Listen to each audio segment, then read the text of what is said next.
Welcome back to our podcast. I'm so glad you joined us today. We're going to dive into all things God's design for healthy sexuality. Let's talk about it. Welcome to the Moral Revolution podcast, and those of you who are watching on YouTube, we're happy to actually be seen by you. We're so excited for today's episode because honestly, it answers so many questions that blow up our DMs every day in our inbox because this is a serious struggle for so many stories. You're probably asking, who is this attractive woman next to Caitlin and this mildly attractive man next to her? These are our friends, Gabriel and Debbie. Hello. Mays. So they are awesome. Some of you may recognize them. They're digital marketers. They do a lot of stuff on social media. We've been friends with them now for over 3 years. We actually moved to Reading around the same time. Literally within weeks. And Debbie helped me unpack, so that was the sign of this is going to be a true friendship because she came and unfolded my underwear. Over 3 years. I did. Over 3 years. Yeah. Wow. So they came and said they would never go to BSSM. They're both now went to BSSM. Debbie's in it. Gabriel was in it. But man, it's kind of been cool because as we've built friendship and we've been here, we've also done it together. We've experienced community together. Yeah. And as we've gotten to know them, we've been on vacations together and weekends together, holidays together. We deep fried a turkey together. Yeah, we did. I still have your fryer, and I use your fryer all the time, by the way. Yeah, we do. You need to come get it fire. back. I did great. Yeah. It's true. And we babysit each other's kids so that we can go on our own sex vacations without our 4 kids. Very so they true. have 4, we have 4. Very We true. watch that. 8 kids so that we can both. Which right now, 2 of our third years are watching all 8 of our kids as we do this. Pray for them. A sexcation. Yeah. Sexcation. There we Yeah. go. So, anyways. This is the Moral Revolution podcast. If you didn't know to put your headphones, if you're in around little Yeah. kids, put those in now. Yeah, that's right. So, but what we really want to go after a really challenging topic because their story has so much authority and power in it Yeah. because of what they've went through, but there were a lot of years of pain in it. Yeah. And now that they're on the other side of it, it's so incredible to see it. But what's so powerful is they have so many incredible steps and tips that they can give to other people now. Their testimony is becoming a point of freedom and breakthrough for people. And it's just continuing to grow. They've shared in some of the settings that we've led in as we pulled them into our AMTs with BSSM here at Bethel. And we're really excited to share their story with all of you. Certain, whether you're in marriage or you're not, regardless of where you're at in your season of life, you're going to get a lot out of this podcast as we dive into their story. So before we get fully into your story, I know we introduced you a little bit. Tell everybody a little bit more about who you are, your beautiful kids, whatever you want to share. Yeah, so we're Gabriel and Debbie Mays.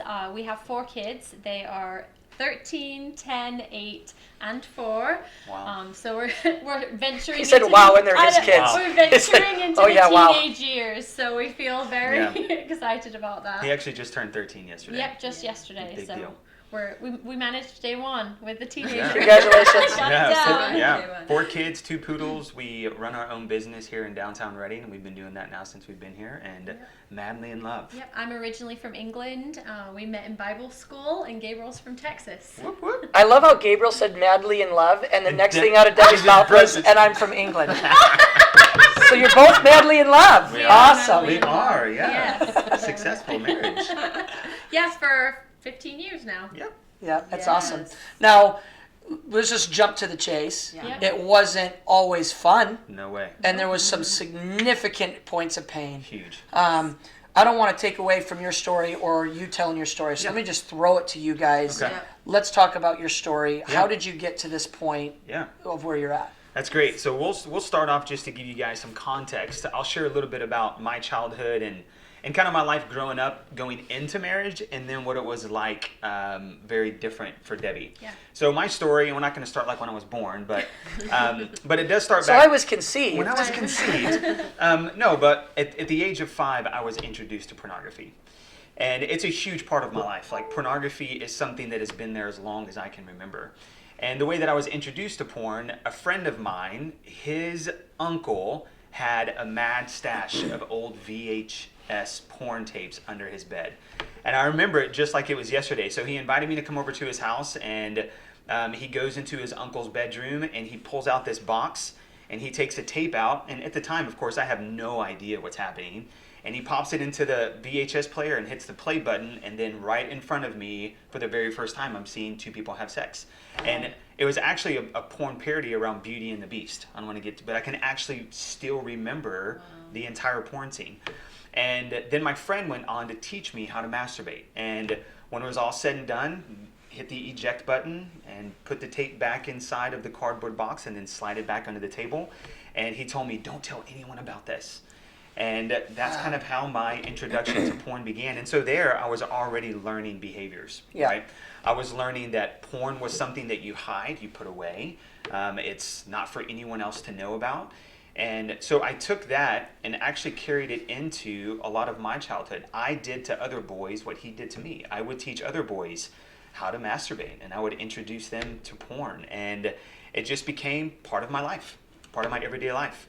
And so if you fast forward into my later years, 9, 10, 11, 12, my stepdad, he was a very abusive man. So he was abusive physically, verbally, but also sexually. Like, just to kind of give you an idea, the very first time that I saw a girl naked, he was a registered nurse at a hospital, and there was a girl that was in a coma, and to teach me about the anatomy of a female body, he degowned her and taught me about a clitoris and how to finger a girl. And it's just a very twisted individual. Obviously, that man is no longer in our life, but that'll give you some context. And it just got heavy real fast. It's like almost like that just got like, whoa, Yeah. deep breath. I know that. I've heard you share that many times, and I'm still like, oh yeah, that happened. Yeah, super traumatic. And so, just in, terms of having sex with girls or pornography, that whole sexual side of me was something that was hidden. The other side, my family, we went to church. My mom was the worship pastor for 12 years. My dad played on the worship team, and I would see them go to church and be up on stage and, move in the power of God. My mom is an amazing, powerful woman of God. Yeah. And I would see things happen at church, but then we'd go home, and in between Sundays, my stepdad is raging. I'm engaging with him in sexual activities. I'm watching porn. And I got really, really good at hiding this. No one had any idea what was going on. And it wasn't because I was, I think, embarrassed of it. It was just, I just learned that this is something that you kind of keep private to yourself. So I took that with me all the way through high school, having sex, sleeping around, looking at porn, crazy addictions, and even to Bible college. So we went to a place called Rockford Master's Commission, which is where I actually met Debbie. Yep.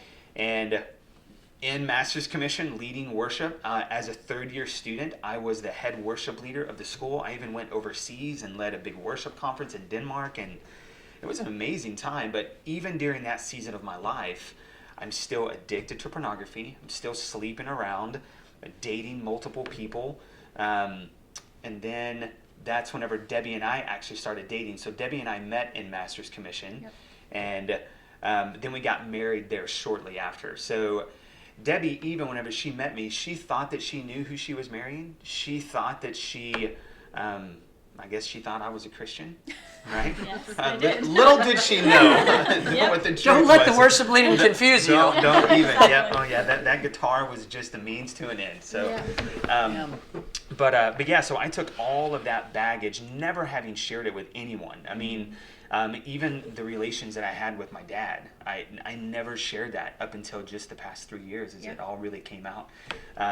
So we went into marriage with me carrying all of this, knowing how to hide, fully addicted, sex addict, you could say. And then Debbie and I got married, and she had no idea what she was stepping into. Mm-hmm. But your story is much different. Yes, my story is completely different. So I grew up, my parents are pastors, and I grew up in the church, and have known Jesus since I was 5 years old. And so I watched my older sister rebel. A different church than Gabriel grew up in. in. England, completely different church. But watched my sister rebel in her teenage years. She's 5 years older than me. So I'm the middle child, and I was like, okay, I don't want that kind of attention. Mm-hmm. I'm not going to do that. So I was a rule follower, did the right thing, just had a genuine relationship with God my whole life. I was very shy, and so for me it was like he was the Holy Spirit and God was like my comfort. So I kind of joke around that like I've always loved God. I've never struggled with my relationship with him, but it's the humans that I struggle with. Amen, sister. Because it's like I Lord, can go the to people. him with everything, you know? And so coming to Master's Commission, I didn't know what pornography was. I didn't, my sex You didn't even know what it education- was in That's Masters? crazy. I had no idea what pornography was. No, I was very confused. We had to wear safety shirts to like, so that boys couldn't see our backs when we bent over. And I was like, why? What's the problem? Because that with little my hairy lower patch back? on the lower back is just so sexy. But someone explained to me, they're like, when a guy sees your lower back, like all the scenes they've ever seen before of like a girl in a bathing All of suit, them, like every that single all one? just plays into their mind. And so I was like, okay. So yeah, so just very innocent. My sex education came from school. So, but having a Christian And background. school does such a good job It was at a that. great Yeah. education. Yeah.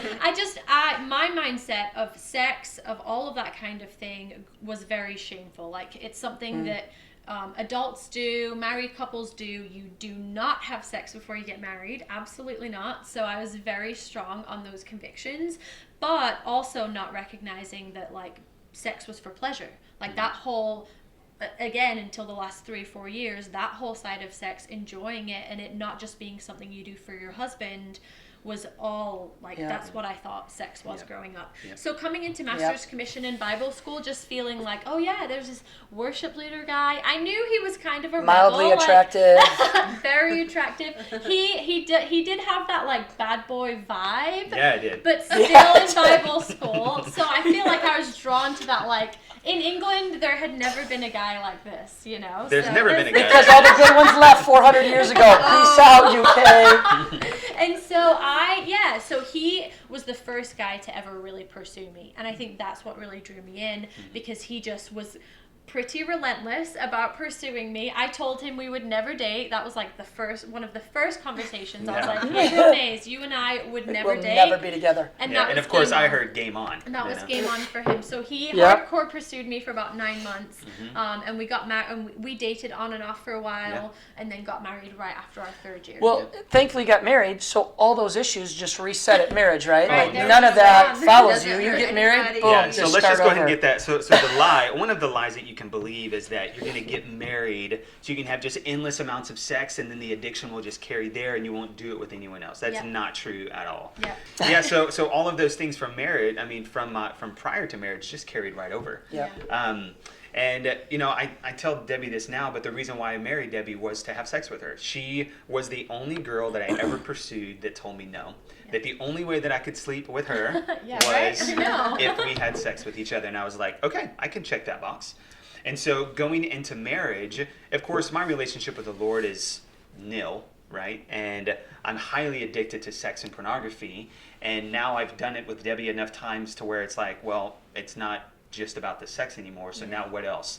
And so so for the first year of our marriage, I was sleeping around. I was sleeping with women. And it wasn't until December 27th of 2006. We'd been married now for just over a year. And it was a Wednesday night, and a pastor preached a message called Crossing Over at a little home church that we started attending. And something about that message radically changed my life. It was the night that God introduced himself to me in a very real way. It was as if he made himself manifest before me. I could feel his light coming into me. It was like God is real, tangible presence of God. And as a result, that's the way I talk about his light coming in me. Everything that was going on inside, I could not keep it in anymore. I had to get it out. And so what that led to was that night after service, I went right up to my pastor, my best friend at the time, and I started confessing. I said, hey, I've been doing this for the past year of my marriage with Debbie. I've been doing this and this and this. And my best friend, with tears in his eyes, looks at me and he says, Gabriel, I love you. And we're going to walk through this together. And right whenever he got done saying that, my pastor looked at me and he corrected him and said, actually, that's not correct. Gabriel, we can have nothing to do with you. And if you keep this up, we're going to have to remove you from our church body. And so at the time, I didn't recognize what had happened in that moment. But what I learned in that moment was this is not a safe place. Yep. So whenever I confess something, I'm going to be met with discipline and punishment and shame. But my best friend had gotten it right. He just didn't know it. He had met me with love and compassion and grace. But what that did is now everything went back inside. From that point forward, no more physical affairs, but the addiction to pornography was still very much there. Pornography didn't leave me until 3 years ago, and we'll talk about up to that moment. But I went to Debbie there after church that night and was like, hey, this is what's going on. Yeah, and that for me was like, I knew things were off. Like a lot of times people say, oh, I kind of knew something was off. But the fact that he was actually having affairs was like so far beyond what I could comprehend happening. I fell to the ground and wept. And it was almost like all that innocence that I had was just like gone in that moment, because I really did not think that was a possibility. And so recognizing that about him was heartbreaking. It was absolutely heartbreaking. But very shortly after that, the people that were pastoring us at that time moved us into their house, and we did this whole ceremony where I wrote out all the ways that I was hurt, and we burned those ashes, and then it was like, okay, if you extend forgiveness to Gabriel, then you can no longer bring it up.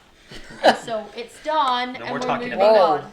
And so for me, at that same time where he is feeling like, okay, this isn't a safe place for me to confess, I'm feeling like, oh, well, because I said I forgive you, now I can't bring it up again. Like, I have to just move on. Which, looking back on it now, we're like, oh my gosh, we would never counsel someone in that. Right. Sure. But that was where we were at. And so pretty much for the next 10 years.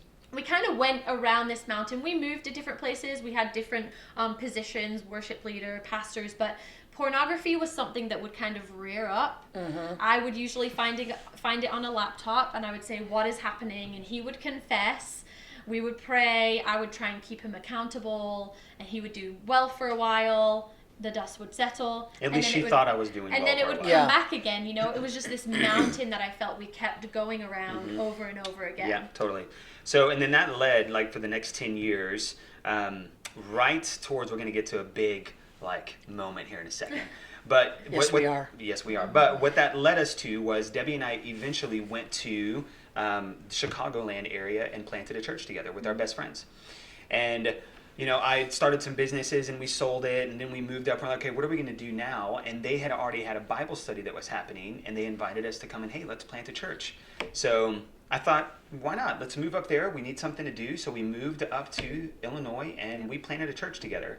And still, I'm going to keep coming back to this entire time. I'm really addicted to pornography. Yeah. You know, but God was still using us. Yeah. It was crazy. I think that's, you know, His grace and His mercy in our life. We saw God move powerfully, and the worship sets were through the roof, and the words that were coming were awesome. People were getting saved and filled with the Spirit. And, you know, God's name was being furthered. It was awesome. The kingdom of God was expanding. But during that time, of course, I'm still having this addiction. So, I mean, like, even on a Sunday morning before a service, I'd be getting ready to preach and to lead worship. I would go to the bathroom, I'd get my pornography masturbation fix, and then I would go lead worship and preach. So no one even knew what was going on here. I just carried it, and I was too scared to confess it also. Yeah, and we had no tools at that time too. Like, anytime someone would come to us with, you know, pornography issues or anything like that, like, we tell them to pray in the Spirit. Like, we genuinely, and like the verse, like where Paul says, forget what is behind and move on. Like, anytime anything came up inside of someone, there was no counseling, there was no like help. It was like, just forget what's behind and let's press on and do God's work. So it was very much all based on continuing to do God's work, but not being a healthy individual. Well, and I think what you just said, Gabriel, is a lot of people relate to, and a lot of people that are in it and people that don't understand, like, how could you look at porn before you go preach and worship? Right. That feels, for people that don't understand it or haven't experienced that, that's like, wow, like spitting in the face of God, or I can only imagine some of the things that would be said about that. You know, I know we're not meant to do that, but speak to that for a second, because I think I've talked to so many men that are like, I'm willing to do things that don't make sense, and I almost don't care and I don't care that I don't care. That's a statement I hear Right. a lot. Right. You know, maybe you're going to address that. You know, we're going to talk about in a second, you know, our what we're going to create afterwards Yeah. that people have the opportunity to Yeah. do. But I think that's a big piece there that people don't always understand in marriage. Well, you know, and what we have come to learn is that the reason why those behaviors tend to take place is because they were learned behaviors from your childhood. There was something traumatic happened, or you were introduced something, and in that moment, you did not know what was happening or how to overcome it, or that really even what you were doing was bad. Yeah. So you get these learned behaviors and carry them all the way up into adulthood, and it's a full-blown addiction. And it burns And out your consciousness And it's almost. It burns it comfort, out. too. Yeah, It's it's a a comfort. comfort. I am so stressed right now about getting up and having to lead worship and deliver a word. I'm about to exhaust myself. The only way that I knew how to kind of release that or take care of myself or lower that anxiety was Yeah. to go and get a quick little It was your fix. stress management It was- since it you was were a kid. 100%. Yep. It was my way of comforting myself. Wow. Yeah, that's true. We're just gonna leave that. No pun intended. No pun intended.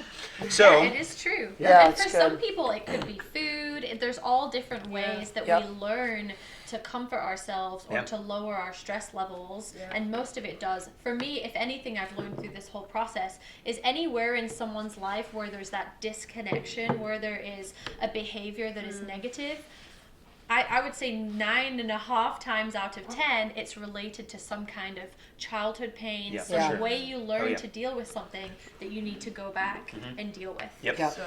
So anyway, so we're in the Chicagoland area and been in the church now for 3 years.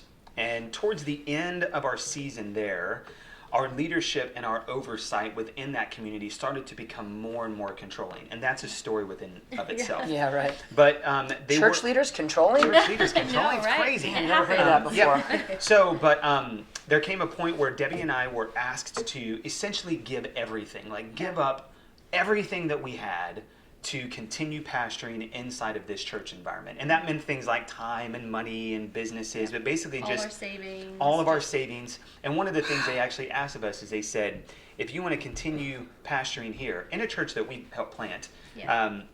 your life savings, all your money, you need to put in the middle of the pot, and we're going to all start collecting the same amount. We're going to take on this new Acts 2 kind of a movement. Everybody has all things in common. Yeah. So, and we were given a 24-hour ultimatum because Debbie and I at the time were making a good deal of money. And they said, listen, if you want to continue doing this and you want to follow the call of God on your life, then Give us your money. Give us your money. So Debbie and I had a massive argument, but the next day we agreed. We relented and we said, okay, we'll do this. So we began the process of giving things over, and that was just a grueling process. But in that moment, something inside of me died, because there was this part of me that really enjoys growing a business, building a business. But there's also this call of God in our life. So it was always this, these things, tension, they work together. And so when I look back on it now and I've had a chance to process, I look at that moment as that's the moment when I started to fall apart again. And so at that time, I was running a business with another couple, and me and the girl, we started engaging in inappropriate conversations with each other. And we let each other know that we were attracted to each other. And so we ended up going on a family vacation with this couple. And on that vacation, I ended up sleeping with this girl on the trip there for a week. Debbie's prophetic, so she pretty much knows everything all the time. Yeah. So at the end of this trip on Saturday morning, I'll never forget it. That's quite the crescendo to the story, by the way. Oh my gosh. So on this Saturday morning, Debbie wakes me up. It's like, what, 5 a.m. 5 a.m. Pulls me into the bathroom, and I'm scared. I'm like, I thought something had happened. And she's like, something's going on. I don't know what it is. She had found a semi-flirtatious message between me and this girl, but it was easily talked away. Super dismissible. Super dismissible. And so we're engaging in this conversation, and I find myself like straight up lying to Debbie. And the conversation went on for what, maybe 10 or 15 minutes? And it got to the end, and I'm like, I can't lie to you right now. Here's the truth. This week, I slept with this girl twice. And she is ticked. Can I say pissed? She was very upset, right? That is so- mild And compared to what I might say. And we're inside the same house as this family. Yep. So we're on the third story, they're on the second story, and then there's like a community level below. Debbie goes out to the beach, and she is just like screaming. I can hear her screaming from the third story. I go outside. I literally was in that moment. I was like, I'm going to run out into the ocean right now and kill myself. And the only reason I didn't is because I was like, I have 4 kids. Wait, a 6-month-old. Yeah, Jovi was a few months old, and that's literally the only reason I didn't just jump into the ocean. So I just, it was like the kids, I can't leave them. So then I was running back towards the house, and he had caught up to me at that time, and Did you kick him or punch him? Punched him, screamed at him. And honestly, in a way though, I had been so like, everything's gonna be fine. So like, I felt like I had to, ever since that beginning of our marriage, I forgave him. I could never bring it up. So I was so shut down, even physically, and hadn't allowed myself to feel anything. That was, I feel like, the first step for me to actually let out my pain and let out what he had done to me. And so I wailed on him, and he just took it. Like, he just stood and took whatever I and it still wasn't enough in that moment. Definitely not. So I didn't feel like that in the moment. No, I did not. So what that led to is Debbie had asked me to confess it to our oversight and to the other co-pastors I was pastoring with. Yeah. And I told Debbie, I'm like, I'll tell them, but as soon as we tell them, they're going to have nothing to do with me. They're going to bring up 1 Corinthians, and they're going to have nothing to do. Debbie didn't believe that at the time. Yeah, I thought that they would have grace on us. That they have grace, and help us work through it. Yeah. So instead of flying back home, we actually flew to South Texas to go visit the oversight. And my pastor of 10 years, we ended up confessing to them, and they did exactly what we had thought they were going to do. So, but they took it way further. So they ended up telling me they could have nothing to do with me. They separated me and Debbie, and then they drove us from South Texas up to the Chicagoland area. And that whole drive, I was basically tore apart. Like, I was worthless. You know, how could I do this? There wasn't any like encouragement or it's going to be okay. No, it's like, we should stone you. Literally, we should stone you. So by the time we got up to the Chicago, said that? Yeah. So by the time we got back up to Chicago, they had already had one-on-one conversations with everyone in the church, and we had some people that were living with us that were from the church, and they had moved out. And that night, I got invited to go over to one of the it was one of the co-pastors' homes, and all of the elders and the pastors and the oversight one by one went and told me how I had hurt them, what I did wrong. One person even said, "Are you going to take Debbie down with you?" And then they said a little short prayer and said, "Okay, after tonight, we can't have anything to do with you. Please don't contact any of the sheep. And based on how you behave for 18 months, we will consider having a relationship with you again." So I left that place. I went home. By the time I had gotten there, they had told Debbie I wasn't allowed to sleep at the house. And so I packed a little bag and slept in my car outside that night. And then I did the next day the hardest thing I've ever had to do. Did you want to say anything else? Yeah, I think during that process, so immediately Gabriel obviously was apologetic for what he had done. He had asked if he could speak to the church, you know, and be the one to tell the church. But he wasn't able to do that. They wouldn't let him talk to anyone at all. So no one ever actually got to hear from him about how he felt about it, if he was repentant, what had happened.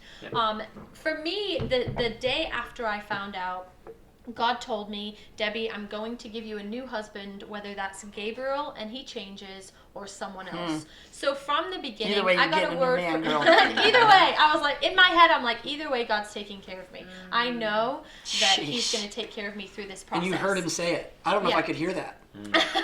And so I held on to that word. But the situation that I was in was that I knew, because of the pornography, because of having gone around this mountain for so long, I knew that he had very deep and serious things that he needed to work on. So I knew it wasn't healthy for us to be around each other, and I knew that he needed to go get help wherever help was. And so I was like, we cannot be in the same house. So you need to go take care of yourself. I was very vague. I was like, I don't know what's going to happen with us. I don't know if there's hope for our marriage. I know you need to go get help. You need to go be healthy, and I'll take care of the kids and be here. So so that led to me doing one of the most difficult things I've ever had to do, and that was sit in front of my kids and tell them that Dad had messed up. And How old was Grayson? Your oldest? Grayson would have been 8. Wow. 8 or 9, something like that. Yeah. So Yep. from 8 to like a infant. Infant, yeah, she was a 6 few months. months old. Yep. Yeah. So I told Grayson and Darby and Deacon and Jovi, and Grayson of course is bawling his eyes out. He Yeah. gives me. He He had just understands what's happening. Yeah, he had just built a Lego, so he gave me a Lego. My daughter Darby drew a picture of us together to give to me. My son Deacon, with tears in his eyes, he had a cape with his name on the back of it. He gave me a cape and just asked that I wouldn't forget his name. And then my daughter Jovi, I took a blankie with me. Yeah. And I said goodbye and actually recorded as I was backing out of the driveway. I still have it on film, just recording. You can hear me say, "What have I done? Like, what have I done?" And I'm backing out, and my kids are all waiting, bawling, Yeah. and I leave. And in this moment, this is whenever God kind of intervenes and hope gets injected into our story. So just before all of this went down, I had met a gentleman, and he was another businessman in the local area, completely removed from my life, and we go to lunch. And at this lunch, he starts telling me about his marriage, an affair that he had, how God redeemed it. And as he's sharing this with me, I'm like, okay, I'm going to tell you something. So I've been having some conversations with this girl, and his advice to me was, Gabriel, you need to just run away. But if crap hits the fan and you blow your life up, you need to give me a call. And so I just happened to remember But if that. you don't listen to me, Yep. hit I'll me. be- yeah. Down my So, digits. so I had here. I remembered that, and so I gave him a call, and his name is Greg Francis. And I called Greg, and I said, Greg, well, I blew my life up. Crap has hit the fan. And he's like, you need to come over to my house right now. So I was on my way to go to What my a mom's. different, sorry, but what a Completely different different. response. Completely. Go away. No, come here. Now, granted, at the same time, too, the other people, I had hurt them before 10 years prior with what I had done, right? So And the Bible does say only forgive people twice. Exactly. Oh my gosh, you said that, not me. Anyways, so Greg invites me over, and he's like, I was on my way to my mom's because I was now reduced to nothing. I'm going to go move in with my mom in Oklahoma. And he invites me over, and I get to his land, and he gives me 2 things. First off, he gives me a hug, tells me he loves me, wants to help me through this. He gives me $1,000 cash to help me get to. Because we have no money. I have zero money. Please give it all away. I've given it all away. And he gives me a book called Culture of Honor by Danny Silk. And in the very first heard of that part, book yeah, before. and in the very first part of that book, Danny is talking about a redemption story. Yeah. Yeah. And how the church handles these types of situations. And I had never heard any of Yeah. this before. So driving back to Oklahoma, of course, I had lots of things to process. Suicidal thoughts like, my life is over, what am I going to do? And so Debbie and I then separated for 5 months, and I'm living in Oklahoma, and she's living in Chicago. And then we began the journey of healing, both as individuals, Yep. and then God miraculously bringing our marriage back together, Yeah. like crazy miracles happening. Hey guys, if you're like me, then you learn best through interaction. And if that's the case, then the 40-day journey to purity is for you. This is 40 days of amazing content written on the topics of sexuality, sex, relationships, dating, all of those amazing topics that I know you have questions on. And for each day, there are interactive videos and questions. So it's really in depth. You guys should definitely check it out at morerevolution.com and get yours today. So when all of that went down, the plan originally was for me to stay with those pastors and that church. They would take care of me, and Gabriel was off doing his own thing. I felt super strongly that even if, like, whether it's this new Gabriel or this new man, like, there's things inside of me that led to this. And so I want to get as healthy as I can be in order to heal and move past this situation so that I can be healthy for whatever God has for me next. So definitely codependency was one of the massive things that I had to deal with inside of myself. Obviously my heart healing. But over the course of the next few weeks, we have all these meetings about Gabriel and the church and what's going to happen. Because originally I was going to stay on leadership. But during those meetings, I just started to get this really weird sense that things were not handled. Like, I already felt like kicking Gabriel out, I'm like, okay, that feels maybe like not God, but okay. And in one of the meetings, the main pastor said, Debbie, you're called to be a pastor's wife, and Gabriel will never be a pastor again, so we need to hurry up and find you a new husband. And in that moment, I was Like, it's like, go to the store. I was like, wait, this is wrong. Like, something is off. And God said to me, Debbie, I want you to look for the fruit of the Holy Spirit. So in every meeting that we had, I'm just looking around and seeing the way that they're talking about him, the way that they're talking about other people, and just the behavior. And I was like, I don't see the fruit of the Spirit here. What the heck? Like, and it was like my eyes were open to it. So I actually decided shortly, I was about 6 weeks, I decided to just not be a part of that church and just kind of go off. And I was like, me and the kids are just going to stay, and I'm going to have God Which was help us. absolutely terrifying for me. Right, Yeah. and it was Oh, I interesting can't too, imagine. and what was so interesting is that everyone thought, oh, she's just going back to Gabriel. Like, she's just, he's manipulated her, he's convinced her. But we're not talking. But I actually, there was a 3-week time period when I was making this decision where I called him and I said, I don't want you to call me, don't talk to me, I need to make this decision, I need to seek God on this. And miraculously, God had already had my parents fly in from England, and they were with me for that first 3 weeks. Like, it was planned a year prior and we had no idea. So I had them with me during that time. All right, 2 things from what you said that we got to pause on. You know, when we've talked about this before, you know, this time you kind of brushed over the fruit of the Spirit thing. That's a big piece. Yeah. You know, I think it'd be cool for you to explain that a little bit more, because that is really powerful and profound, the way that the revelation you got from God and how you were looking for that. Yeah. Can you speak to that a little bit more? Yeah, definitely. I think that obviously knowing God for a long time, my whole life, it's like I know the behaviors, I know how to act as a Christian. And the same thing with it, it's like my mind is like, wow, you can be a Christian and be doing all kinds of stuff. You know? And so when he told me to look for the fruit of the Spirit, like, I just didn't see love in their behavior. I didn't see patience and kindness. Like, where's the kindness? I get that someone's hurt you. And I'm like, at one point in a meeting, I was like, hello, I'm the most hurt person in the room. Like, I'm the one that my life has just blown up. I can still show kindness. Yeah. I can still show, like, hey, I'm going to, there's boundaries, right? She may be the best human I know. Oh, yeah, bro. I'm telling you. There's boundaries, right? You put in place boundaries so you don't get hurt again. I definitely wasn't like, hey, come on over, let's hang out. Yeah, no. But you have no excuse to not show kindness to people. Someone who's hurt you that much, if you have the Holy Spirit inside of you, you show kindness. Yeah. Mic drop. Yeah.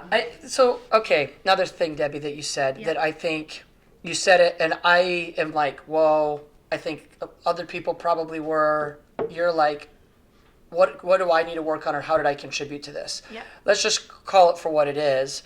If we're talking about somebody that I don't know, that's not my friend now, I'm like cussing at you for saying something like that. Like, what do you mean, what you've done? Yeah. What you've done is showed up, parented your kids, been a great wife, and this idiot goes and, you know, so, I mean, you got to speak to that a little bit more than just brush over that. Because that's a big piece. Yeah, definitely. It was, I mean, that was honestly revelation from God. I knew that the pain that I carried, I would bring. You hear all the time, right? If someone has a terrible situation, they think, I'm going to get married to someone else and that's going to fix it. But you bring the pain that you've been through into that next marriage. So I knew, it's like, this is my preparation for whatever God has for me next. I don't want to carry all this baggage into my next relationship. I want to be the healthiest I can be. Because if I'm codependent with him and he's able to smooth talk me and he's able to say, oh, don't worry about that, well, whoever I marry next, they're going to be able to do the same thing. So I knew, it's like, I need to be healthy, independent of myself. I need to be the healthiest human I can be. And also be able to trust, if it was going to be a new husband, be able to trust. Yeah. And in order to be able to trust someone else, I knew I had to heal from the pain that he had caused me to.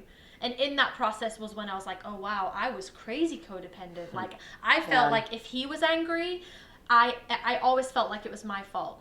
Even with the whole idea of like, oh, you know something's off. Like, a lot of women who have husbands that struggle with pornography will say, like, I just feel like something's off. And you go to your husband and it's like, hey, is there something off? And they're like, oh, no, everything's fine. I had turned off that, like, discernment, essentially. I had learned he's telling me everything's fine, so I must be the one that's crazy. I must be the one that's just looking into things. So now knowing, okay, if I ever feel like something's off, I know something's up. And and so even in that moment when I was asking him about what was going on, in my head I was like, I'm going to keep asking him until he tells me the truth, because I really don't think that I'm going to trust it this time. Yeah. And so I just kept going after. So for me, I would put the kids in bed at 8 o'clock at night, and we had an actual walk-in closet at the time, and I would go in there and I would pray and put on worship music, and that was my time, like from 8 o'clock to 10 p.m. just to be able to make it through. Sometimes I just cried and listened to worship music the whole time. But it was really for me in that season of really focusing on God and receiving healing from me that I knew he was preparing me for whatever was next. Wow. Okay, next question. Yeah. Do you ever miss not having a walk-in closet anymore? Yes, because you say at this time, I know you guys have a super cute house. We do. I do wish, because I think being an introvert too, like having my own little cave to go to, I wish I did have one. Sorry. No, I was going to say, so as Debbie was going on her healing journey, I was on a completely different healing journey, living with my mom. So I had to do things like go back to my childhood and face my childhood self. I had to go back and revisit the moment that I was introduced to porn. And, they call it a sozo in this environment, but invite the Lord into that moment. And one of the things that I learned how to do whenever I was separated from Debbie was I learned the power of meditation. I learned how to meditate, what it actually means to meditate on the Word, to actually sit down and focus on a moment and allow the Lord to heal me. And so that began to change me. I began to act different. Every other weekend I would drive back up, and Debbie would let me take the kids for the weekend, and Greg would give me one of his houses to stay in so I could actually take him somewhere. And who is this Greg guy? He's like Greg, an angel, he is one of the best men on the planet. So then slowly but surely conversations started to pick back up between me and Debbie. I told her that I was going to man up in this moment. I was not going to do to my kids what my real father had done to me. At the very least, I was not going to leave and abandon my kids. Called them every night. I told Debbie, because she then told me that she was choosing to stay in the house. So I'm like, okay, I'll figure out how to pay for rent. I have no idea I'm going to do that, but I will support you wherever you want to go. And so then I ended up moving back up to the Chicagoland area. And it's really important. There were certain things along the way that were like highlighted to me. So originally, him being repentant right away was like, okay, I see that he wants to own this. And then also, as we went through the process, he called the kids every single night. He would be like, I just want to come. How about you stay in bed? I'll come over. I'll wake the kids up. I'll feed them breakfast, and I'll take them to school. So in that time frame, just seeing things he probably didn't do when you were living together. No, definitely not. Definitely not. We were in where the pans were. Exactly. We were in the whole, like, before it was like, Debbie, you take care of the kids. Like, he hadn't changed any of the other kids' diapers, and here he is offering to change diapers, come over and do laundry, just serving me. And that was when I started to see, okay, this is a different person, because Gabriel would not have done those things before. Very true. So during that season apart, Debbie and I are both diving into the same content. So without knowing it. Without knowing it. So no I'm idea. like consuming Bethel's content, like the supernatural ways of royalty. Those are revelations and teachings I'd never heard before. Hearing that God is actually good, He's in a good mood, He loves me all the time. Like those types of things were never talked about, preached about. So we're learning new things about the Lord independently of each other. And then one day we got together for coffee. And I felt like the Lord had told me that I need to move out to Bethel. Something about moving out to Redding. I feel like I'm supposed to go move out. And I come to coffee prepared to tell Debbie this, like I feel like I'm supposed to move out to Redding. And I did. I shared that with her. And little did I know what was going to happen after I told her that. Yeah, and so God had told me in my closet times, I want you to listen to the Bethel podcast. We had done Bethel worship music. I had never heard of Chris or Bill or anyone at Bethel, never read any of the books. And so I started You'd heard of Cole and Caitlin. And so I just started listening to the teachings. And for me, the idea that you can be healthy now, that you're supposed to actually deal with the things that you've been through in the past, and God can actually heal you from those things. Wow. We're all just completely transformational to me. Yeah. And so I met with, I had one friend in my neighborhood, and I met with her, and I said, I'm meeting with Gabriel for coffee tomorrow, and I'm going to tell him that I'm going to move the kids to Reading and go to Bethel. So we sit across from each other, we had talked a handful of times over the 5 months. Neither of us knew what each other was learning or going through. And he said to me, I feel like I'm supposed to go to Reading and be a part of Bethel. And I was like, I just told my friend that yesterday. I was coming to tell you this. And that just shows the goodness of God. Yeah. Like, Oh, in man. His grace, He's working on our behalf because He wants our marriage. It's like, Yes. you know, what Yes, God yes, has brought yes. together, let no man separate. Come on. Yeah. Because it's His desire for marriages to stay together. He Yes. wants to keep the family unit intact. And so anything that opposes that, I'm not so sure that it's of the Lord. Yeah. And so then I remember one night, it's in January, I'm at the house cooking a filet. I just got done making Well, Debbie. you're skipping Oh, over you wanna skip here some stuff? because Okay. I think that it's really important they know it wasn't like, oh sweet, we're both supposed Oh, we to both be want to Oh, go no, Bethel? no, no, no, Let's no. get back together. No, heck That no. was not the case. Yeah, It was true. very much okay, so I see that God's moving us in the same direction. Let me see if this guy is really different. So it's very much the analogy of like, I'm going to crack the door open and be like, oh, hey, I see you there. Nice to see you. We're going to talk. And slowly but surely, I opened the door more and let him have more interaction. So we decided to go to marriage counseling. We were living separately. He moved back up to the area that we were in, but lived with someone else. Yeah. And we went to marriage counseling while living separately for a few months at Yeah, first. and in my heart and in my mind, I genuinely believed, especially when this happened, that Debbie and I's marriage was done. Yeah. I did. I did not have any expectation of her and I getting back together. And so as we're going through this marriage counseling and working out our relationship, it is not in my mind that we're going to get back together right now. Like, I'm thinking this is going to be a very long road. Yeah. I'm willing to do whatever it takes. I've got Yeah. no idea what's going on inside of Debbie's heart and mind. Yeah. I'm not trying to manipulate or control anything. I'm just going to serve and just kind of see how Which it all was the plays out. first I'd ever Yep. heard of him not trying to control and be in charge.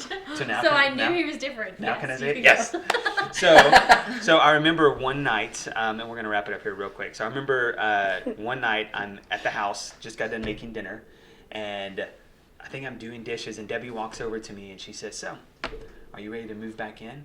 And I was like, are you kidding me? Like, Yeah. absolutely. Now, of course, I moved back into a separate bedroom. Gabriel, quiet. Yes. Right? And I wasn't allowed to, the marriage bed took some time, Yes, it right? did. Which is something we're going to talk about in our little 2-part class. But yeah, so she asked me to move back in. And Debbie still knew, like, I'm now at this point, I'm like, I don't care. I'm sharing everything about everything. Yeah. So she knew I was addicted to pornography. She knew I was still very much struggling with that. Yep. And it wasn't until February 9th of 2017, I'm in the bathroom doing my deal. And was it 2000? What deal were you doing? No, 2006. 7. I know, is this the brush teeth? 2016. Oh, right. Yeah, No, looking doing at his porn. Pornography, pornography deal. Pornography deal. Pornography deal. And it was the day before my birthday. And just like in all gentleness, the Lord said, Gabriel, if you don't want to do this anymore, you don't have to.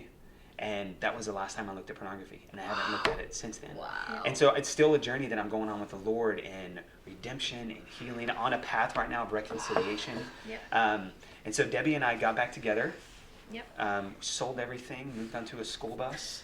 You guys can go check out our Instagram to see all of that When stuff. we met you, you were living on a school We were bus. living on a Yes, school we bus. did, yeah. We took our kids on a crazy adventure and we sold it, redid a We sold schooling. everything that we had and we came out to Reading. How long did you stay on the school bus for? Almost 2 years. Almost 2 years. Almost 2 years, yeah. Almost 2 years. So, and what's crazy about that is we actually landed in Reading on our anniversary. So August 14th, Yep. Yeah. 2016. 2016, we landed here in Reading. And so now we've just been on this journey for the past 3 years in this incredible environment, meeting incredible friends that have helped us. And you guys know this. Whenever I first came, I'm like, here's my story. I had an affair. I got think kicked it was out like of a time church. 2, It's No, one it or was two our hanging first out. time. It was our Because first I was time like, I hanging was out. so Yeah. terrified of rejection. I was like, let's just go ahead and get this out of the way right now. And if you want to reject Hey, me, we're then- talking to the Moral Revolution directors. Right. Want to hear about my I didn't past? care about it. I didn't know who anybody was, or I was just here because I was on a journey to get healed, Yeah. and Yes. our marriage was Yep. hanging on by a thread, and so we came here to just Not even a thread. It was probably just It was, that thread was cut. That had to. good. We were were in the rebuilding. We were, Yeah. we were having sex again by that time. So that was a good thing. Good to know. Well, Well, you know what I think? I mean, we do have to wrap up. Yeah. A couple of things. I mean, what's so powerful is it's like there was healthy boundaries. Yeah. Like how long were you guys apart? 5 months. 6 months total. Yeah. Until you And married the back. boundaries for the first time, Debbie, she had said, Gabriel, don't call me, don't talk to me for 3 weeks. Yes. A weekend, I called her, put it to the test, and she said, because you called, the timer resets. Another 3 weeks. Just And I'm like our children on timeout. And I'm like, Exactly. dang it. So, yes, Yeah. definitely boundaries. Well, I think, but what's so cool is there's boundaries, and yet there's a road to restoration. Yes. Like that's the thing I think the church hasn't done a great job of. For sure. We're great at the boundaries. Yes, we are. Super We haven't passionate really about that. given a clear, hey, there's not really a chance of redemption, actually. Yep. There's not a clear chance of that. Yeah. All right, so we got to wrap up. I mean, I love hearing you guys' story. It's just, Thanks for I don't know how letting me many share. times, Yeah. but I love it. Thank you guys for being Yes, open with it's it. an honor. Yeah. What we've asked them to do is actually put this together in like a mini class. Like, okay, what's the how-tos? How do I recover my marriage Right. if it's falling apart? Whether, I mean, Gabriel's past in childhood is very extreme. Yeah. You know, maybe it's extreme, maybe it's not, maybe it's on the verge to crumbling. But man, there's some how-tos that have got you guys to where you're at from yeah. where you were Yeah. that are significant, that will Yeah. give a lot of life and breathe a lot of redemption, give a road to redemption to people. So we're going to put together a mini how-to class, like how-to recovery, moralrevolution.com/recovery. What are some of these practical things you guys are going to put into this? One of the things we're going to walk you through is actually, how do you have sex after an affair? Like, what does it look like reintroducing the marriage bed after something like Yeah. this happens? So just some practical steps Huge. for that. Yeah, and for me, like how I actually got to the point of forgiveness. Like, what did I do to go through that process to be able to even be around him again and to be able to show forgiveness to him? Yeah, and the steps that we're going to put together too are the steps that we took. Yeah. That we think that if other people were to take the same ones, it would work. Yeah. But there's a different journey for everyone. Yeah. We're just going to Yes. show you how. They're how not to- clinical. They're not, They're not clinical. psychological. No. This isn't like coming from a doctor. This No. is your No, guys' it's story, your and the experience. proof's in the Right. pudding. That's Yeah. exactly right. And I think some really deep questions that people are scared of asking. Yeah. We're going to answer some of those questions because the answers aren't out there because Yeah, no one's totally. asking Yeah. the questions. Yeah, and even for people who it's their issue is just, they would say, oh, it's just pornography. Yeah. Like, I'm not to the point of affair yet. Well, the things that Gabriel has done and the healing that he has found, he found freedom from pornography Yeah. through this process. And so Yeah. even if they're just going around the mountain Yeah. Right. of like never getting free, you know, the practical steps that Gabriel took Yep. for healing have been able to Yep. to do that for him. So. And for the spouse, the practical steps of how do I interact during that that mountain. Yeah, right. Because you're just Travel. like handling it like a boss. Yes. Thank you so much. Yeah. She is a So boss. it's going to be an She amazing is. follow-up how-to class, moralrevolution.com/recovery. Show notes. It'll be in the show notes. You You'll can hear find the about link it. down in the show notes. We want to too. get this resource out to everybody. Yes. Thanks, guys. For having Thanks Thank for you guys. listening. We love you guys. Thanks for sharing it. Thank you guys for listening. If you want to learn more and check out all of our awesome content, be sure to head to our website at moralrevolution.com and our socials, Instagram, Facebook, all of them. But before you leave, don't forget to like, review, subscribe, all of the things. We want you guys to come back and join us. We enjoyed having you. See you next time.